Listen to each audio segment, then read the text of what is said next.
Okay, we've got Ian Simmons here from Magna. Morning. A quick elevator pitch. Tell the world what you do. Let's sit down. Thank you. You've got 5 seconds. Tell everybody what you're about.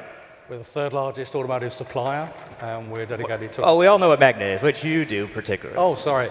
Yeah, I look after the venture side and innovation outreach for Magna. So we're looking at new ideas, new technologies to bring into our future products. Okay. Micah. Hi, everyone. My name is Micah Koch. I am the managing director for UrbanX. We're an accelerator run and founded by Mini that is for startups who are reimagining city life. And Scott from Ford. Yep, Scott Burnell from Ford. I run the developer program and hang out in the open source space and try to bring content into the car.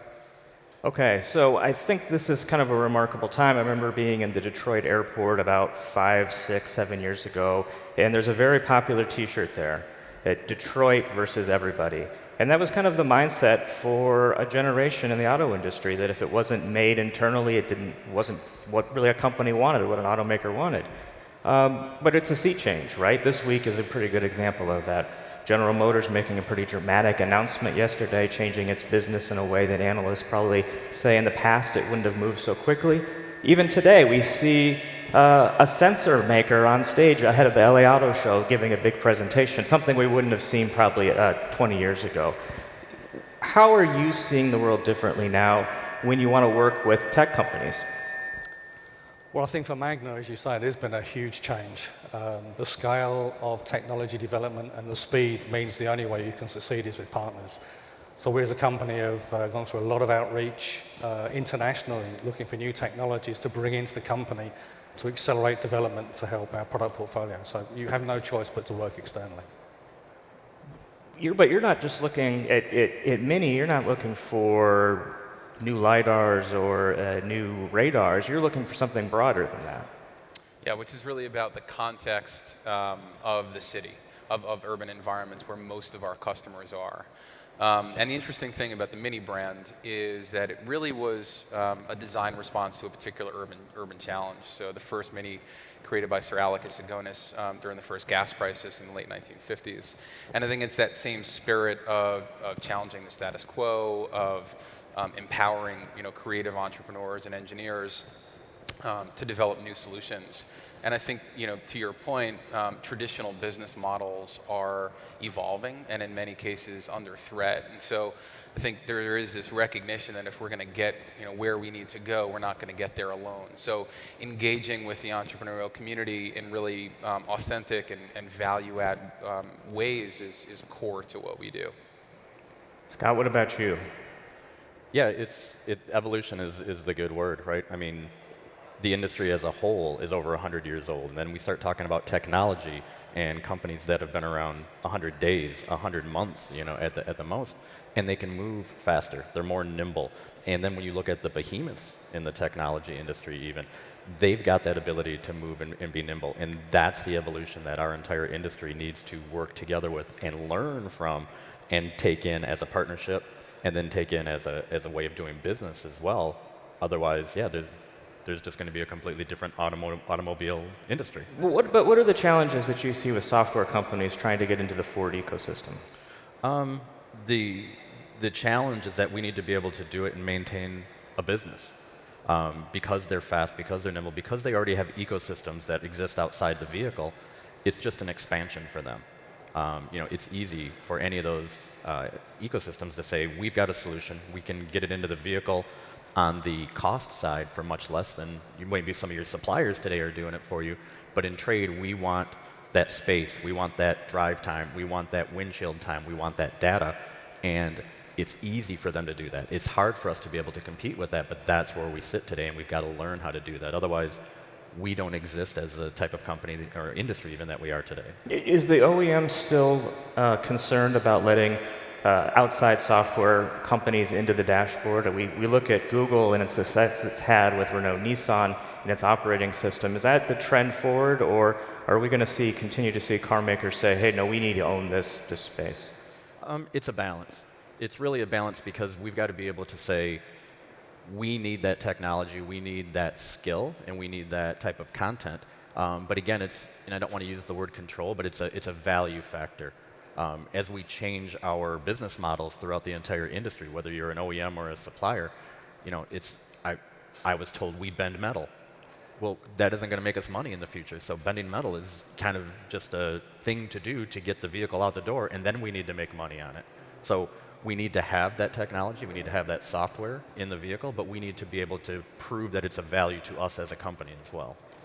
Ian, what are you looking for specifically in technology in a way that's different than the traditional venture capitalists, the Sandhill Road folks who are out there trying to make investments? Are you trying to have a long-term payout from finding the next hot thing, or are you looking to actually industrialize the technology? Yeah, for us, all our investments are strategic. So our objective is to get these new technologies into our product portfolio over time. So we're looking to partner with these new companies, take advantage of their agility and the fact they're looking at revolutionary talent and technologies, and then bring that into the business in a safe and mature way so we can commercialize and scale it. And that initially we let the companies basically run, and then gradually we bring them in to make sure we can commercialize them and meet all the standards and requirements we have within the industry.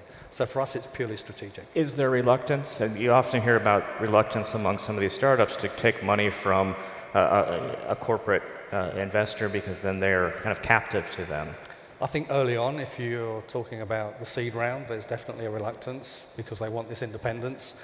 Once they start to decide they're going to scale, they're looking for a corporate partner.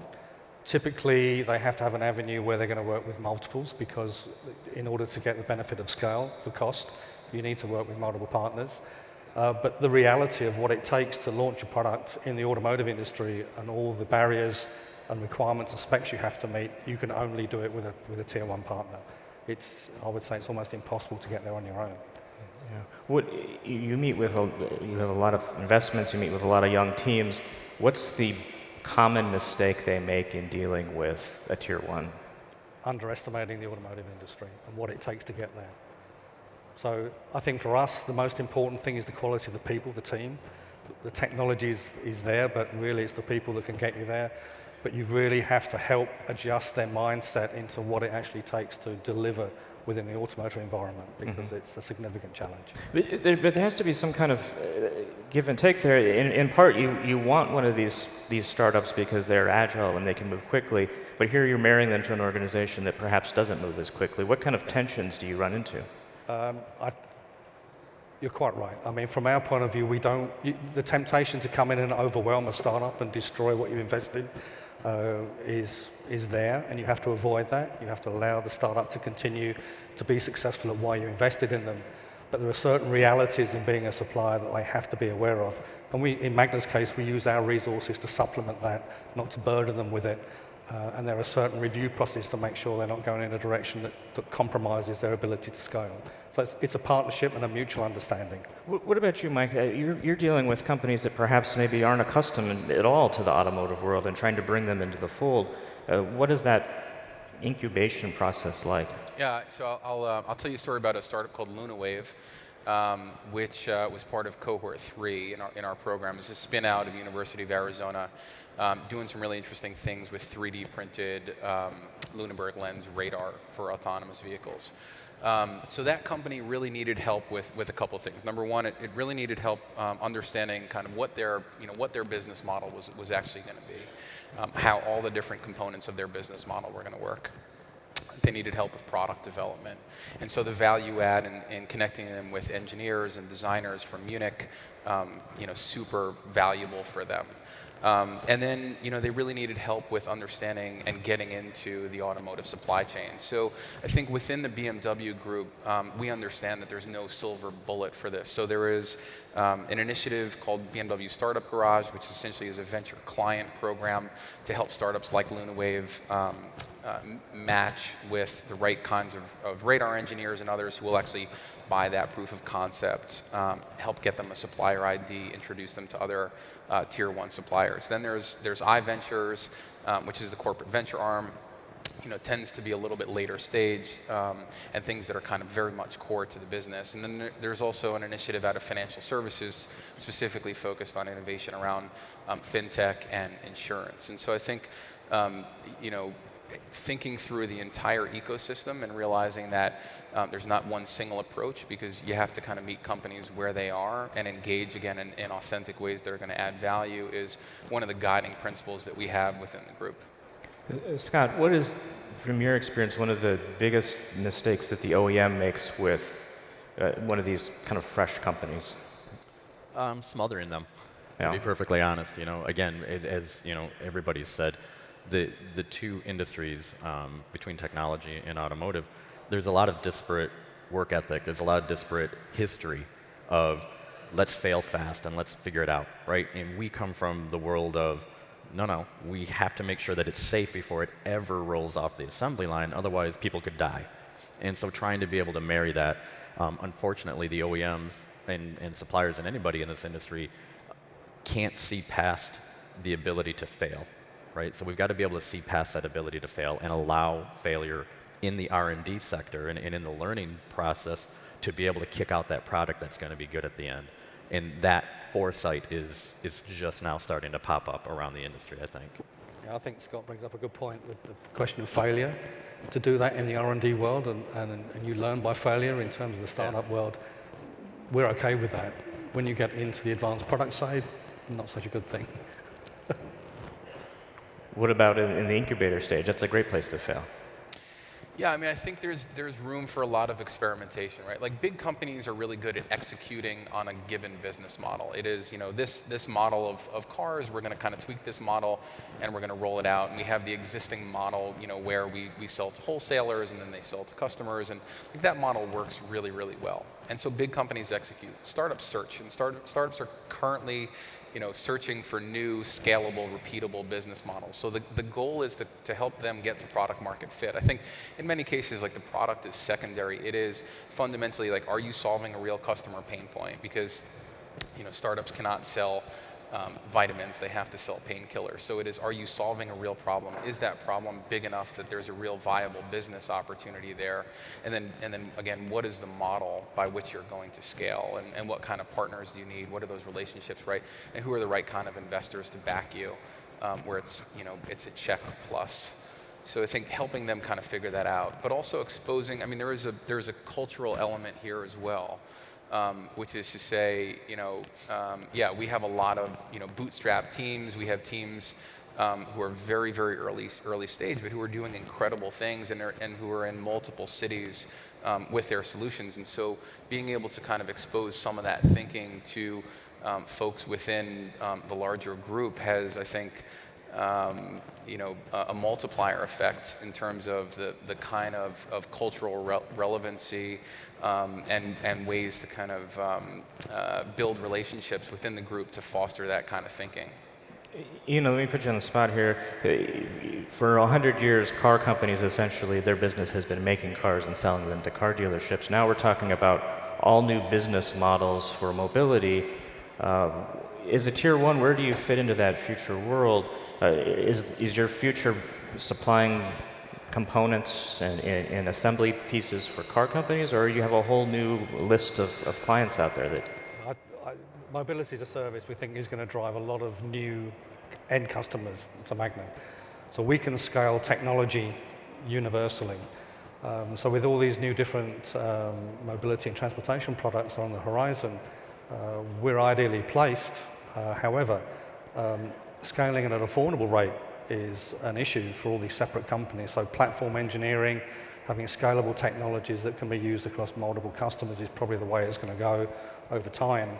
And also understanding the true consumer customer use, particularly in the service sector. With mobility as a service, what does the customer actually want? What are they prepared to embrace at scale? And I still don't think it's clear to us what that's going to be yet. But on the fundamentals of electrification, mobility platforms, ADAS or autonomous platform systems, we're basically having technologies ready to apply. What arena they will end up in, I think, is still an open question. Are we heading to a world where essentially a supplier provides the skateboard, an electric skateboard for a car company or a new mobility provider, and they can put their top hat on and do whatever they want, that essentially that's going to be commoditized, and the service is what's going to be unique? a lot of the reporting is that is going to be the trend. That's where the revenue and the margin is going to come, is in the service side of it. For us, we can do everything between the component integrating systems, and obviously we build vehicles as well. So we can provide that, and you'll probably see some commonality between certain markets that the OEMs go for, which is going to be a mobility as a service product, and some of those components may well find them way into independent companies as well. Scott, what's it like to be inside a company that's making money one way and trying to think of its future potentially differently? Scary as hell. It's both scary and exciting. I mean, it's an amazing time to think that you can change the way that a company operates, a large company operates.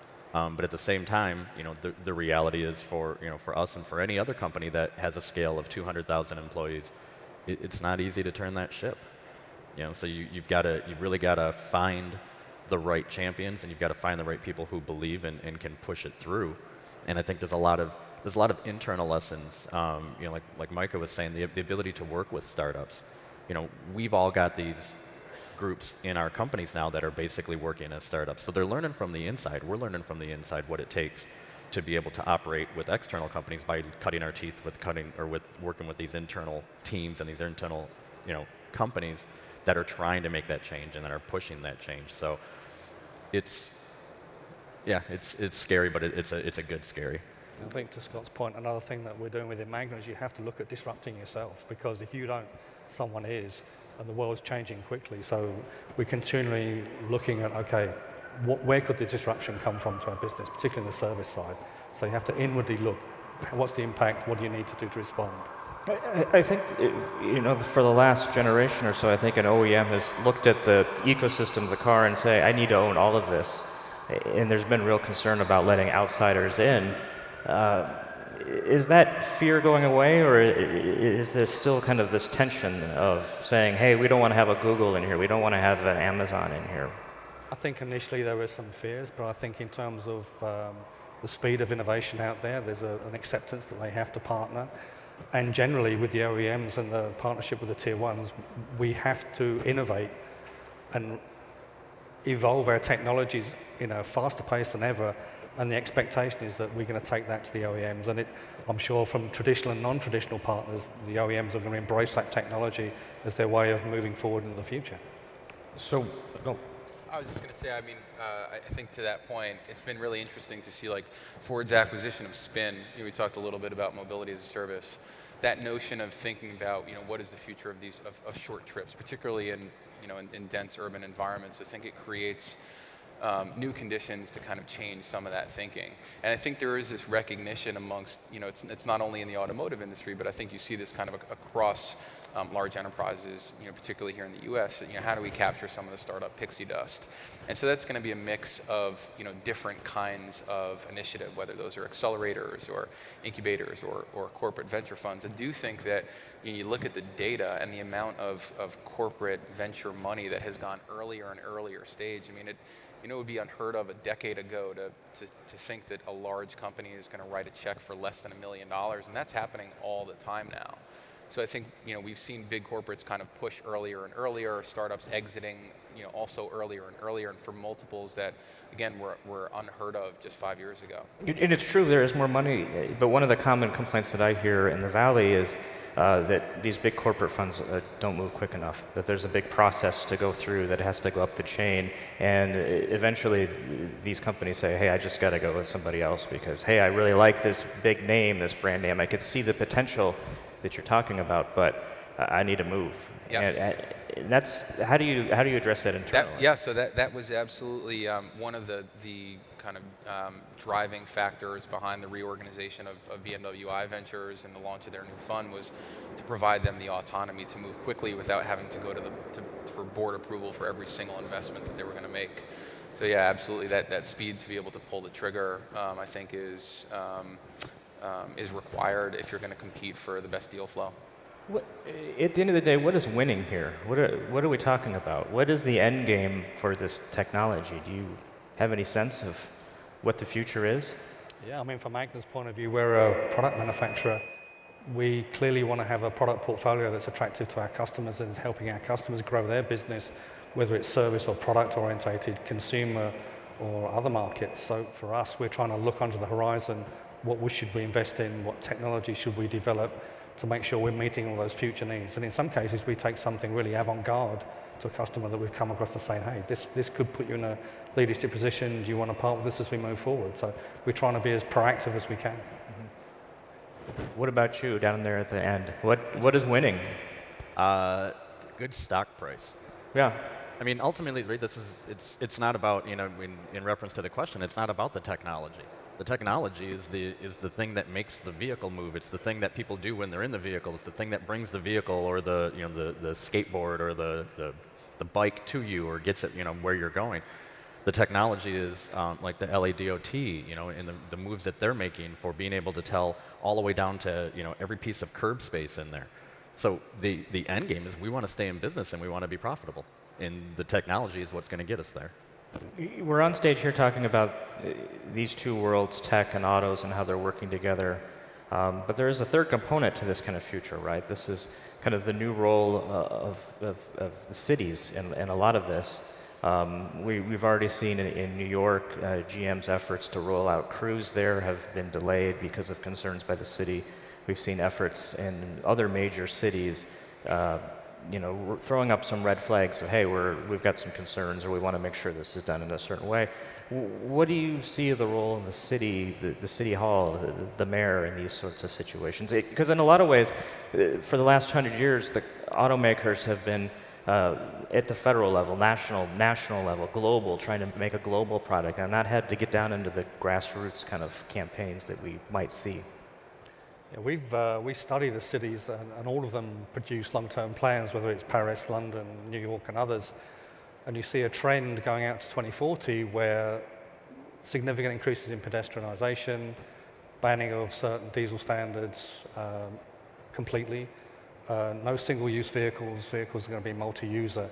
So they have significant plans that are going to change the mobility style of how vehicles and mobility solutions are offered in those cities. And I think that's going to drive a lot of innovation. You're seeing pods, you're seeing shuttles, you're seeing changes to vehicle formats for both service as well as moving people. I think that's going to drive a lot of potential changes in mobility and vehicle use in those cities almost universally. And those in particular that haven't got public transport systems such as the London Underground, they're going to have to do it in other ways. And that's a significant challenge for infrastructure that we were talking about, Mika, earlier on. Yeah, I mean, I think so. When we speak with city officials and leaders, I think there is a level of sophistication in thinking about kind of integrated transportation planning, particularly in cities like LA. I think municipal officials have a duty which is to serve their citizens and really improve quality of life. In some cases, like in New York, the big story is we're grappling with the shutdown of the L train, which moves 225,000 people a day from Brooklyn to Manhattan and Manhattan to Brooklyn. So the scale of how do you solve that? How do you think about different transportation options, given the existing traffic, given the, underinvestment in current, mass transit infrastructure presents a real challenge. So I think there's an openness and a willingness to entertain new solutions and new kinds of partnerships with the private sector. I think that being said, what we've seen is, I think a lot of cities were very much overwhelmed by the first generation of ride hail. And now I think the dynamic that you see that's playing out with the scooter wars is that they are a little bit more prepared and are being, I think, more proactive from a regulatory perspective with some of these micro-mobility options. And that's probably a harbinger for what we might see from an AV perspective, where municipalities are a little bit more out in front of the issue. What about you, Scott? Yeah, it's the infrastructure is the major component there. It's the ability for, we talk about vehicles because we make vehicles, right? So the cities and, the transportation authorities are talking about the people and the sidewalks and the roads and the curbs and the airspace, all of these things that we have to play in. It's their field, and it's that ability for them to say, this is what the rules. These are the rules because it's our field, and whether you're a vehicle or whether you're a bike or a scooter or a drone, this is the rule system that you're going to have to go to. So they're going to be a major component in all of this, and it's going to rework how the cities are laid out, right? I mean, if you really think about it and go back a couple hundred years, cities were built around waterways because that was the only way to move anything, and then they were connected by trains and they were connected by highways. Well, all of that layout is what we're trying to solve today, but that layout can change dramatically based on, well, we're not going to allow this to come into this far. Like New York and LA and London, you can't drive, in London where you can't drive a vehicle within the city limit, in the inner city. And then it's going to be, well, you can't unless it's an autonomous vehicle, and you can't unless it's a scooter. So that's going to force people to, we talk about last mile, but what about the other 99 miles, on a 100-mile trip? So they're going to drive that just as much as we are. We're creating the things in the IoT world. They're going to have, the part that connects everything, and if it's not playing by their rules, we're not going to be allowed in. Tim, can I just Yeah. two other thoughts here? So, one is I think the utilities also, like as we think about EV rollout at scale, have an incredibly important role to play. And particularly again in places like LA, you're starting to see small groups within the utility that are thinking about new partnerships, that are thinking about new business models for them, for their regulated parts of their entity, to promote the scale up of EVs. And then I think the second is we've seen a lot of new thinking from the real estate industry as well. So particularly again in dense urban environments, real estate owners thinking about mobility as an amenity and offering shared vehicles as part of new leases or new rental agreements for their residents. So it's those kind of new partnerships that I think a lot of OEMs are really trying to pursue and optimize for. Yeah. I think from our point of view also, trying to understand from the new horizon of mobility what the customer acceptance is. We know our customers are doing the same thing, but trying to figure out mobility as a service, what the use cases are, what customers actually going to embrace to make the business successful is still one of the biggest challenges for us. We're almost out of time here, but before we go, how do you find your way in this world? I was at an event the other day, and Ford said they were tracking 70 LiDAR companies. How do you pick winners in a world where you're not quite sure what technology is going to win? It's difficult. I mean, on LiDAR, we had 85 on our list. 85? And we invested in one of them. I think you have to pick your partner, you have to choose a target customer and move ahead, and you still have to watch the landscape because it's moving so quickly. But if you wait, you'll wait forever. So you have to pick a partner, you have to do significant due diligence, and one of the issues we had before is the time it takes. When you're investing in product, due diligence is longer than if you're just making a commercial investment. So I think you just have to do your homework, take a bet, make the best decision you can and move. I mean, Mike, you're dealing with some companies that are in some ways science fiction or very creative, and you're making long bets there. How do you size them up quickly? It's definitely the hardest part of the process and what we do. And we know that we're not going to get it right 100% of the time. I mean, I think to your question was, how do you find your way in the world? And I think that for us, like the North Star metric is, are we high value add? Like, is it high impact? Are we changing? Are we fundamentally helping to change the trajectory of the teams that we work with? And if we can do that, like if we can provide real credible value add, again, whether that's through help with product or partnering or fundraising, then I think the rest will kind of take care of itself. What about you, Scott? I mean, there used to be a time in Detroit where if you didn't show up in the company's car or the brand, that you were kind of thrown off of the lot and you really weren't going to make the sale. And now you're dealing with people that maybe don't even own cars.